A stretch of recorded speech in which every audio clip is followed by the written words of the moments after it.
Alhamdulillah, wassalatu wassalamu ala nabiyina Muhammad wa ala alihi wa ashabihi ajmain. Amma баъд, Аллах Таалам кулуна бир буйрук берсе, ага карата биздин милдеттерибиз.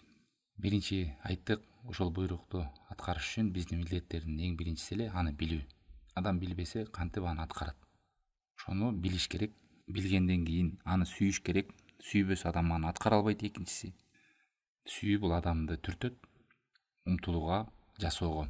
Андан кийин сүйгөндөн кийин үчүнчүсү аны аткарам деп бекем ниет коюш керек деп айтканбыз. Бекем чечим кабыл алыш керек. Себеби дегенде көпчүлүктөр билет, анан жакшы көрөм деп, бирок чыгынбайт, бекем чечим кабыл алып, умтулбайт, ниет бекем койбойт. Ал жакшы көрөм, билем деп коет, бирок чыгынбайт. Үчүнчүсү, анан чыгынгандан кийин эле амалга өтүү. Анан ошону чыгынып бекем ниет койгондон кийин амалга өтүү, амал кылыш керек. Мына ушул төртөөнү биз өткөнбүз. Бүгүн болсо эми ошону амал кылам дегенде, бешинчиси аны шарият көрсөткөндөй аткаруу.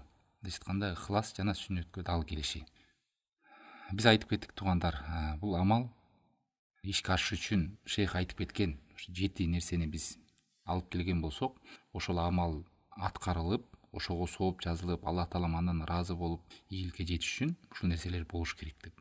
Билдик, сүйдүк, бекем ниет койдук, амал кылдык. Эми ушинтип келатканда эле ошону сообун жок кылып сала турган, же сообун азайтып сала турган, же сооп жазылып туруп, анан кийин барып аны жок кылып сала турган нерселер бар деп. Ошон үчүн ушул милдеттерди биз жакшы билип алган болсок, алхамдулилля. Ушул бешинчиси ихлас жана сүннөткө дал келиши. Ихлас дегенде туугандар, биз эмнени түшүнөбүз? Ихлас дегенде ошол кылган амалды, мына бешинчисине келип токтолуп атабыз да, кылган амалыңызды Аллах үчүн кылуу деген сөз. Жана ихластын каршылыгы дайыма ошо ширк деп келет да. Каф сүрөсүнүн аягында айтат Аллах Таалам: ким кыямат кайымда Аллах Тааламга жолугууну каалаган болсо, ал кылып аткан амалында Аллахка шерик кылбасын деп. Мындайча айтканда, сиз кылып аткан амалыңызда эч нерсени көздөбөңүз тууган. Жөнөкөйлүп айткандачы, ушул нерсени мага Аллах Таалам буйруптур, бул иштен Аллах Таалам ыраазы болот экен, Аллах Таалам буга сооп жазат экен деген гана максат коюңуз. Ушуну ихлас деп айтат да. Ошол кылып аткан амалыңыздан эч нерсени көздөбөңүз. Дүйнөдөн бир нерсеге жетейин, же болбосо бир байлык мансапка жетейин, же мени адамдар жакшы адам деп ойлоп калсын, мен атым угулсун, мени жакшы адам деп айтат экен дегендей бир насип болбосун да, кылып аткан амалыңызда бир эч нерсени көздөбөңүз. Мына ушул ихласка сүннөттөн келген хадистерде ушул ички амалдарга барга тараза, бул пайгамбар саллаллаху алейхи вассаламдын Умар ибн Хаттабтан келген 40 хадисинде эң биринчи хадисинде айтат: иннамал амалу бинният деп. Чындыгында амалдар ниетке жараша болот дейт. Көрдүңүзбү туугандар? Бул таразада сиз ошо амал кылып атканда сиз ойлонуп көрүңүз тууган. Эмне үчүн кылайын деп атам бул амалды депчи? Эмне үчүн кылайын деп атам? Мени жакшы деп ойлосунбу? Ошо ар бир адам бир амал кылганда ошонун бир максаты болот ошол амалдан.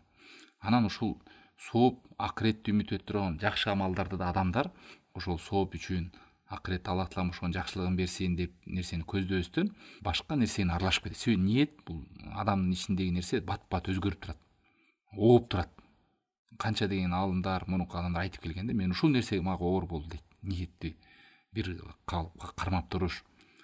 Себеби адам жакшы сөздү жактырат, бирөөлөрдүн назарына көңүл бурат, эл эмне дейт, тигил эмне дейт, ал эмне деп койду, ал жөнүндө менден эмне деп ойлоду деген нерсе адамдын жан дүйнөсүндө мындай айланып туруш нерсе. Ушул хадис ички амалдарга тараза деп айтат.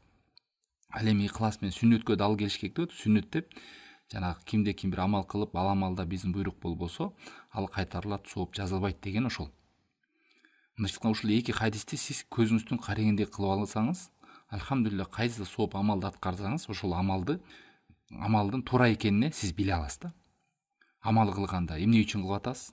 Ошону караңыз. Инамал амал бинният, амалдар чындыгында ниетке жараша болот. Анан экинчиси, бул ички амалда ичиңизде ниетиңиз түздөйсүз, тараза. Анан сырткы, ошо амалдын сырткысын түшүнүш үчүн кимде ким бир амал кылып, ошол амалда биздин буйрук болбосо деген сөз, биздин сүннөт болбосо, ал кабыл болбойт. Ошон үчүн шайтан да дайыма адамды ошо сооп жазылбай калсын, кылган иши кабыл болбой калсын, туура эмес амал кылсын деп үчүн алымдар эскерген. Ушу шайтандын дагы азгыруу этаптары. Ошонун биринчи эле адамдын ихласын бузуу. Адамдын ыхласы бузулгандан кийин ширкке бат эле түшөт. Себеби энди ыхлас ибадатын Кудайга арнабагандан кийин кимге арнайт? Башка нерсеге арнайт.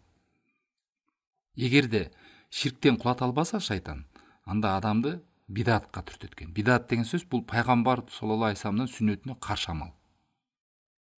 Сүннөткө дал келбесе ал амал кабыл болбойт деген ошол. Кимде ким амал кылып, ал амалга биздин сүннөтүбүз дал келбесе ал кабыл болбойт. Ошон үчүн амалдын сырткы көрүнүшү пайгамбардын жолуна туура келсин туган. Ички көрүнүшү, ички амалдын ичи бул Аллах таалам үчүн болсун, Аллахтын ыраазылыгы үчүн болсун. Мына бул хадисте да эстеңиздер туугандар.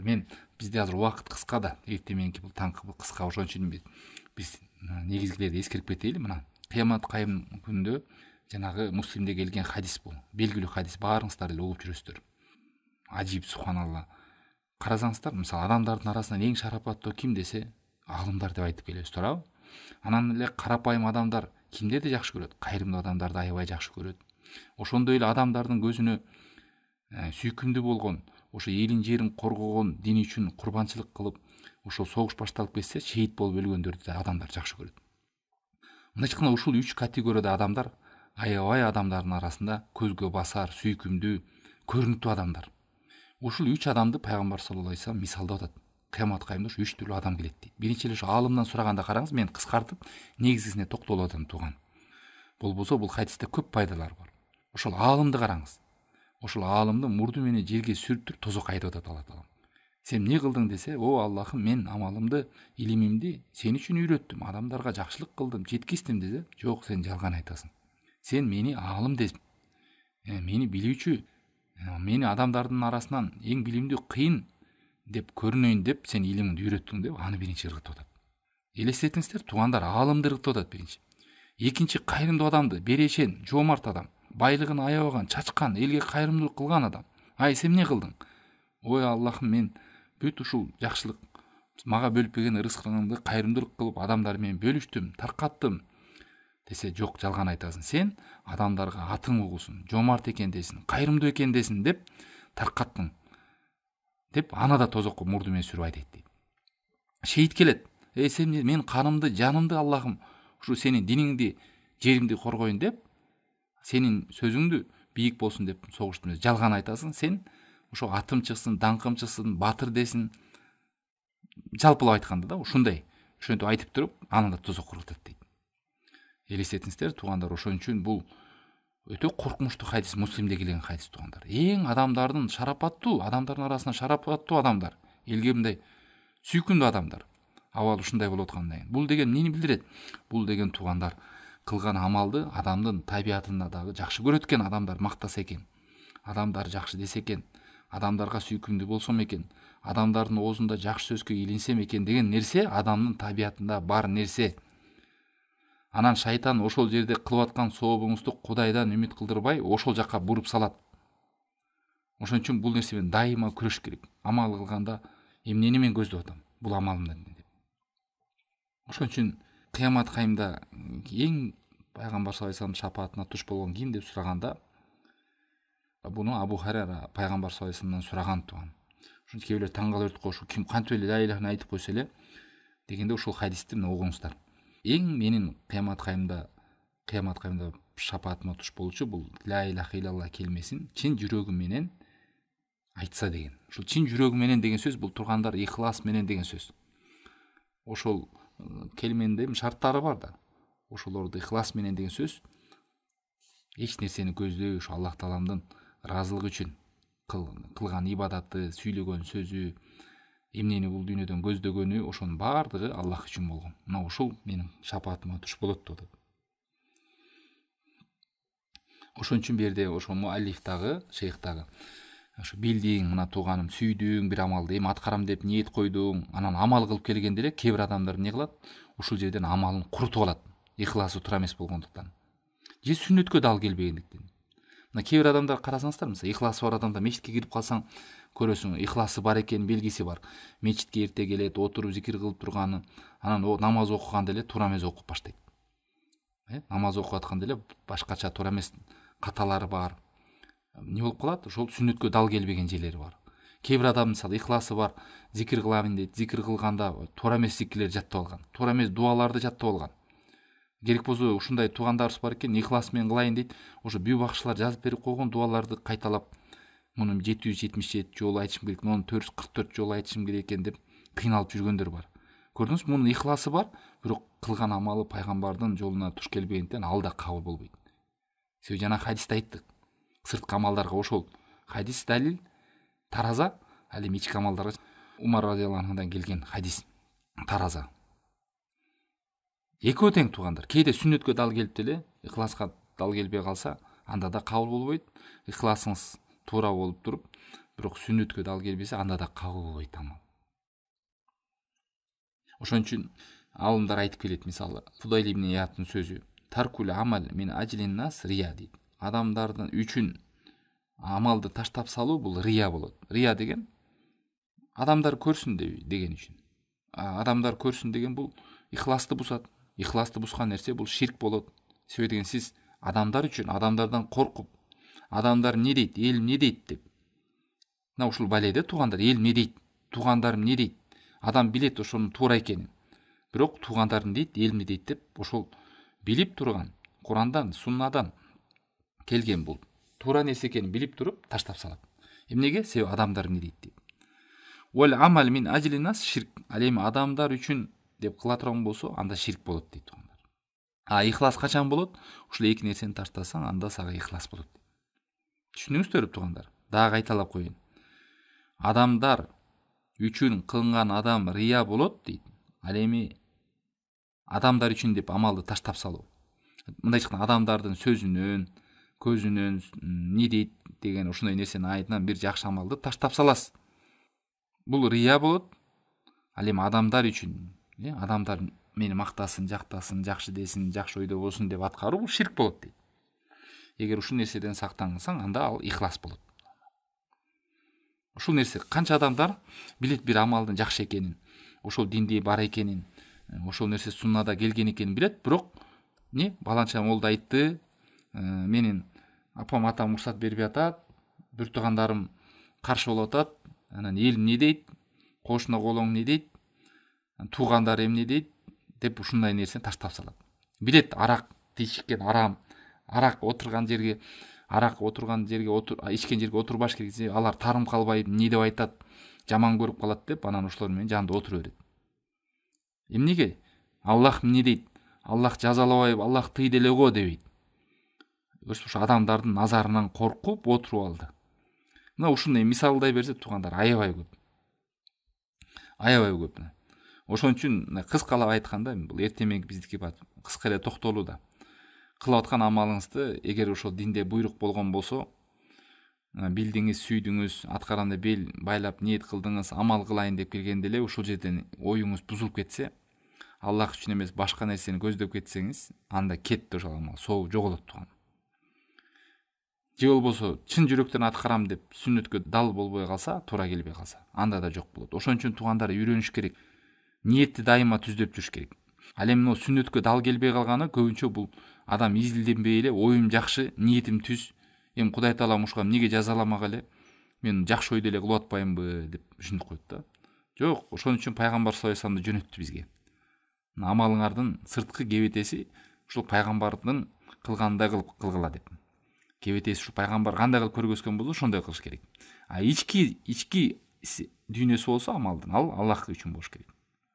Кээ бир туугандар мына кечеде сурап атты да, ушул шайтан азгырып атат, оюн бөлүнүп атат, бир амал кылсам эле башка нерсени көздөп атат. Мына бул жерден ушу Шейхул Ислам Ибн Таймиянын бир сөзү бар экен, эгер чын жүрөк менен, ихлас менен бул динди Аллах үчүн аткарган болсо, шайтандын азгыруусунан, шайтандын үстөмдүгүнөн адам сак болот деп. Эмнеге? Куранда аятта айтып берип атат. Кадалика биз дейт, ушул бузук иштерден, жаман иштерден сактайбыз. Эмнеге? Себеби иннаху мин ибадина ал-мухлисин. Себеби ал биздин ихластуу кулдарыбыздан эле деп. Адам ихластуу болсо, кылган амалында чын эле Аллах тааламды көздөгөн болсо, акыретти көздөгөн болсо, ал адамды Аллах таалам сактайм дейт. Жаман нерселерден, бузук иштерден, бүт ушу шайтан азгырыгынан Аллах таалам сактайт экен туугандар. Ал эми сакталбай ошол амалда рыя башкалар үчүн уксун көрсүн деш үчүн болсо, ыхлас болбосо, ал амалды Алла таалам таштап коет. Мен бирөөнүн мага ширк кылып кош, мага ибадат кылышын каалабайм дейт хадис. Кимде ким кылып аткан ибадатында шерик кошо турган болсо, анда кимге шерик кошкон болсо, ошого таштап коем деген хадис кудусте келет. Кыямат күндө кимге амал кылсаң, ошолордон сурап алгыла деп Алла таалам айтат экен. Бирөө бар, мисалы, намаз окуйт, орозо тутса эмне дейт? Орозо ден соолукка пайда экен, ошон үчүн тутуп атам дейт. Анда значит ошол ден соолук үчүн туткан болот, болду. Ага сооп жазылбайт. Бирөө намаз окуса жакшы экен, деп Алла таалам буйругу деп түшүнбөйт. Алла таалам буйруптур, ошон үчүн аткарып атам. Ушунун артынан Аллахтын ыраазылыгына жетейин деп эстен башка нерсени көздөйт. Бизнесим жакшы жүрүп кетет экен намаз окусам, ошон үчүн окуп атам дейт. Жолум ачылып кетет экен заматта. Анан жолу ачылып жүрөт жакшы эле. Анан бир күнү жол жабылып калса, иши жүрбөй калат, намазын таштап салат туугандар. Эмне десе ишим көбөйүп кетти деп. Булардын баары ошол Кудай таалам үчүн кылган эмес. Кээ бирлер выходной күндөр болуп калса, намаз окуп калат. Же болбосо бир ай отпускада үйүндө туруп калса, 5 маалды окуп калат. Анан жумушка чыгып кетсе, кайра намаз ташталып калат. Мына ушунун баардыгы ихласка караш керек. Эмне үчүн кылып атат бул? Кээ бирлер намазды намаз үчүн окуп атам деп айтып коет да, бул. Кудайды да илбейт, эмне үчүн окуп атканды түшүнбөйт. Эмне жан дүйнөм рахат табат экен, тынч экен, анан жолуң ачылат экен, бул жакшы экен деп коет. Анан колу бошогонда кайра таштап салат. Адам баласы канчалык ушу ихластан алыстаган сайын жаман иштер көзүнө жакшы көрүнүп, жакшы иштер көзүнө жаман көрүнө баштайт деп айтат экен аалымдар. Ошон үчүн бул ихлас деген туугандар Аллах таалам менен адамдын ортосунда болгон бул сыр. Аны керек болсо периште да жаза албайт дейт анын сообун. Бул имам Ибн Кайымдын ушу Жүнейт деген чоң аалым сөзүн келтирип атат. Шайтан дагы буза албайт ал сырды дейт. Напси дагы аны ар бери олку солку кылып буза албайт дейт. Ошол туугандар бул 5-бөлүктө ошол кылган амалыбызды Аллах үчүн кылайлы. Ошол амалдын сөлөкөтү, көрүнүшү пайгамбар саллаллаху алейхи вассаламдын сүннөтүнө дал келсин. Башка ошол кылган амалдан эч нерсени көздөбөйлү. Ошон үчүн Ибн Кайым рахимахуллахтын айткан сөзү бар экен: "Ла яштамил ихлас фил калб ва махаббатил мадх ва сана ва тама."